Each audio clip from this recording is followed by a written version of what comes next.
কাছে এসে দেখলো না হয় মনেরই ভাঙন।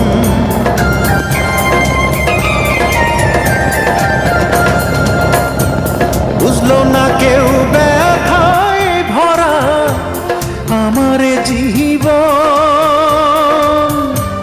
কাছে এসে দেখলো না হয় মনেরই ভাঙন।